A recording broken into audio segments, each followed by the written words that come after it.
The weight she carried wasn't in her hands. She stood barefoot in her living room, staring at a pair of rubber bands coiled like question marks on the floor. Same body, same doubts. But something inside her had shifted, and she couldn't ignore it anymore. For years she'd believed transformation required heavy iron, crowded gyms, and trainers who spoke in codes she couldn't crack. She'd tried. God, she'd tried. But every attempt left her feeling smaller, not stronger, like she was chasing a version of herself that didn't exist. Then came the injury. A sharp pull in her shoulder during a bench press that turned motivation into fear overnight. The doctor said rest, her mind said quit, but her heart whispered something quieter. Maybe there's another way. That's when she found them. Resistance bands. Cheap, colorful, almost laughable in their simplicity. She'd seen them before, tucked in the corner of every gym, ignored by serious lifters. But desperation has a way of opening doors we didn't know were there. She wrapped one around her hands. The tension felt foreign, alive. Like the band was testing her as much as she was testing it. No clanging metal, no mirrors reflecting judgment. Just her, the band, and a quiet promise to try. What she didn't know yet was that this moment would become the hinge. The before and after she'd remember years later when someone asked how everything changed. The secret trainers keep quiet. Here's what most people don't realize about resistance bands. They're not gym equipment for beginners. They're physics you can hold. Every inch you pull creates exponential resistance, meaning your muscles work harder at the peak of every movement. Exactly where growth happens. Traditional weights offer constant resistance. Lift a dumbbell, and gravity pulls the same weight from start to finish. But bands, they fight back harder the more you stretch them. It's called variable resistance. And researchers at the University of Wisconsin found it activates muscle fibers up to 23% more effectively than free weights in certain movements. But trainers rarely mention this. Why? Because it doesn't fit the narrative. Gyms sell memberships, not methods. And most people have been taught that real strength requires racks, plates, and equipment that costs thousands. She laughed when she first read this.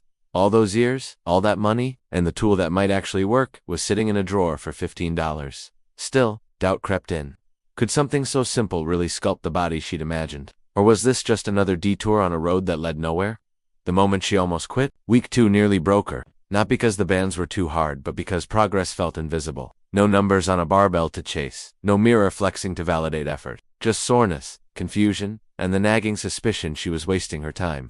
She'd been conditioned to believe transformation announced itself loudly, before and after photos, scale victories, compliments from strangers. But this felt different, quieter, like something was changing beneath the surface, in places metrics couldn't measure. One morning, she reached for a jar of coffee and felt it, a stability in her shoulder that hadn't been there before. The pain was gone, not masked, gone. Her muscles had learned to move correctly again, rebuilding pathways she'd broken with bad form and ego-driven lifts. That's when it clicked. Resistance bands weren't just about building muscle, they were about rewiring the body's intelligence, teaching joints to stabilize, forcing small stabilizer muscles, the ones big lifts ignored, to finally wake up and do their job. But what surprised her most came next, and it had nothing to do with strength.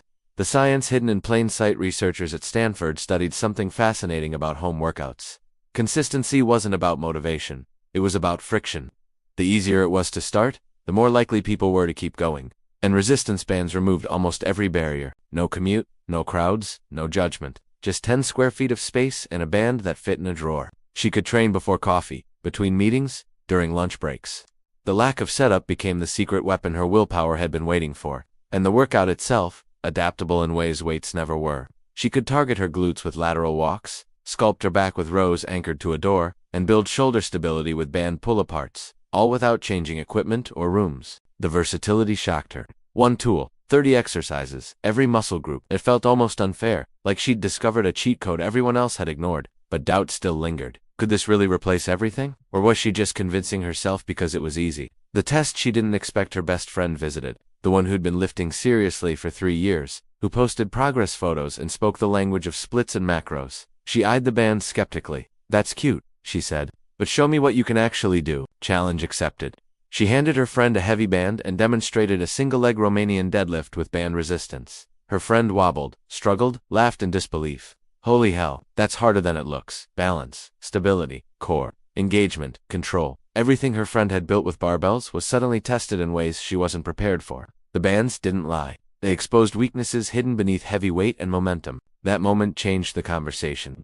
This wasn't beginners versus advanced. It was about training smarter, not just harder. About building a body that moved well, not just one that looked good standing still. Her friend left with a band, and a new respect for simplicity. What no one tells you about sculpting at home, the transformation happened in layers. First, The injuries healed. Then strength returned, not the showy kind, but the functional kind, that made life easier. Carrying groceries, playing with her dog, reaching overhead without fear. Then came the aesthetics. Slowly, stubbornly, but undeniably, her shoulders rounded out. Her glutes activated properly for the first time in years. Her arms developed definition she'd never seen, even when she was training 5 days a week at a gym. The difference? Consistency. She wasn't training because she had to, she was training because she could, because it fit into her life without demanding everything from it. And somewhere in that shift, her relationship with her body changed too. It wasn't about punishment anymore, or proving anything. It was about honoring what her body could do, and gently asking it to do more. What surprised me most wasn't just how resistance bands improved my experience with home workouts, but how everything started to feel different once I switched to the right method. I wasn't expecting such a clear change, and honestly, I tested it more than a few times before I figured out what really worked. This isn't a promotion, just sharing real results that made a noticeable difference for me. I'll leave the link below if you want to explore what I mean. The routine that finally stuck. She stopped following programs that promised shredded abs in 28 days. Instead, she built her own rhythm. 20 minutes, 4 times a week. Compound movements, slow reps, full range of motion. Nothing fancy, nothing extreme. Squats with band resistance, push-ups with bands anchored for added tension, rows presses, deadlifts, the classics. Reimagined with elastic resistance that her body responded to better than any barbell ever had. She learned to feel the burn at the peak, to breathe through tension, to stop chasing failure and start chasing form. And her body responded like it had been waiting for this all along. The best part? She wasn't sore for days, wasn't exhausted, wasn't nursing tweaks and strains. She was building steadily, sustainably, without breaking herself in the process. It wasn't dramatic, but it was real. And real, she realized, was exactly what she'd been missing. The mirror moment. 3 months in, she caught her reflection mid-workout. Not posing, not flexing, just moving. And for the first time in years, she didn't see what was wrong. She saw what was working. Her posture had changed. Shoulders back, core engaged. Confidence in her stance that hadn't been there before. It wasn't about the number on a scale or the size of her jeans. It was about presence, about feeling at home in her own skin. That's what the bands gave her. Not just muscle, not just strength, but a quiet reunion with herself. She thought about all the money she'd spent, all the programs she'd abandoned, all the times she'd believed the problem was her discipline, her genetics, her willpower, when really, the problem was the method. Not everyone needs a gym. Not everyone thrives under barbells and deadlines and crowded spaces. Some people just need tools that meet them where they are, and let them build from there. What happens next? She still trains in her living room, still uses those same rubber bands, but now, she's training her sister too, and her neighbor, and the coworker who always said she didn't have time. Because once you realize transformation doesn't require permission, a membership, or a perfect plan, it becomes contagious. It becomes proof that change is possible for anyone willing to start small and stay consistent. The science backs it up. The results speak for themselves. But what matters most is the feeling, the one that says I can do this. And I don't need to wait for conditions to be perfect. When she looks in the mirror now, it's not her reflection that surprises her. It's the belief behind her eyes. The kind of belief you can't fake. The kind you earn, 1 rep at a time. And if you're reading this, wondering if it's too late or too hard or too far from where you are now, know this. She thought the same thing. Until she tied her shoes, wrapped a band around her hands, and decided to find out. Tell us which country or city you're watching from. See you in the next video. Bye.